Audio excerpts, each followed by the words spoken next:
Aktiviti perataan tanah sawah dan membentuk permukaan tanah yang rata adalah sangat penting untuk menyokong sistem pengairan sempurna bagi pertumbuhan pokok padi. Ini kerana kedalaman air yang seragam di dalam lot sawah yang rata akan dapat membantu pengagihan air di dalam sawah lebih cekap dan seragam. Perataan tanah sawah kebiasaannya dilakukan pada permukaan yang tidak rata, permukaan petak yang tidak seragam dan petak yang tidak sama.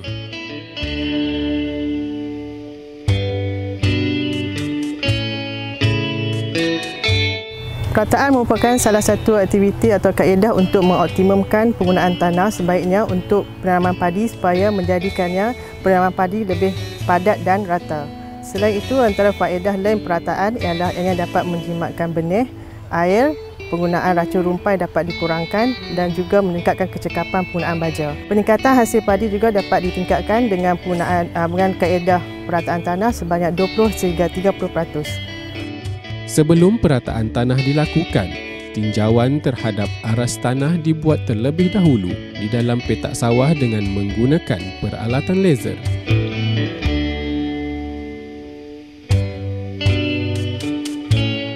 Penggunaan alat laser dalam kerja-kerja perataan sawah dapat mempercepatkan kerja-kerja perataan dan menjadikan tanah sawah lebih rata. Tahap ukuran tanah sawah dapat ditentukan sehingga 2.5 cm dan menjadikannya ianya lebih tepat dan lebih rata. Bakat yang terdapat pada alat laser dapat dilaras menggunakan sensor yang terdapat pada alat dan ianya boleh digerakkan secara auto dan jentera hanya perlu bergerak ke keseluruhan petak sawah untuk menjadikan permukaan tanah lebih rata. Kesimpulannya, menggunakan alat ini ianya dapat pertama menjimatkan kos operasi, yang keduanya dapat menjimatkan tenaga kerja, yang tiganya dapat menjadikan permukaan tanah sawah lebih rata dan ianya juga mudah dikendalikan oleh operator. Ratakan petak sawah menggunakan bag bucket untuk menolak atau memindahkan tanah dari kawasan yang tinggi ke kawasan yang rendah. Ulang rotor di kawasan yang tinggi dan gunakan bucket meratakan semula sehingga permukaan mendatar. Seterusnya, ratakan menggunakan peralatan auto leveler.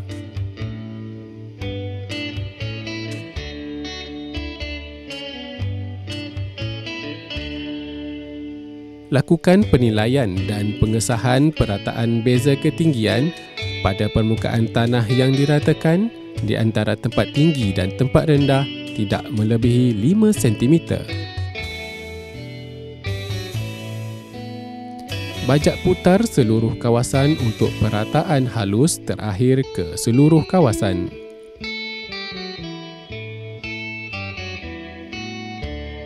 Bismillahirrahmanirrahim. Pertama sekali saya ingin merakamkan jutaan terima kasih kepada pihak Jabatan Pertanian kerana memilih kawasan saya ataupun unit saya di unit Kampung Baru Kampung Teluk yang memperkenalkan sistem perataan yang menggunakan laser.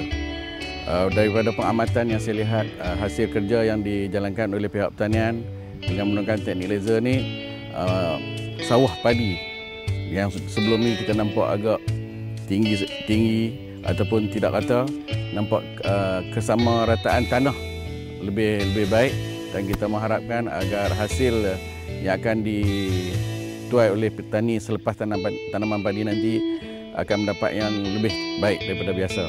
Sebelum ni kami mengamalkan perataan ini menggunakan kaedah biasa. Kita menggunakan jentera, backhoe untuk tolak kawasan-kawasan yang agak dalam tetapi tidak mendapat hasil yang sebaik yang kita menggunakan teknik laser. Dan kami sebelum ini juga menggunakan dua kaedah perataan iaitu kering, kaedah biasa kita tolak dengan traktor, manakala perataan basah kita tarik badai. Jadi kita mengharapkan tanah itu akan rata. Tetapi dengan sistem yang dikenalkan oleh pihak pertanian menggunakan laser ni sesuatu benda yang amat menarik dan pantas dalam menyiapkan kerja.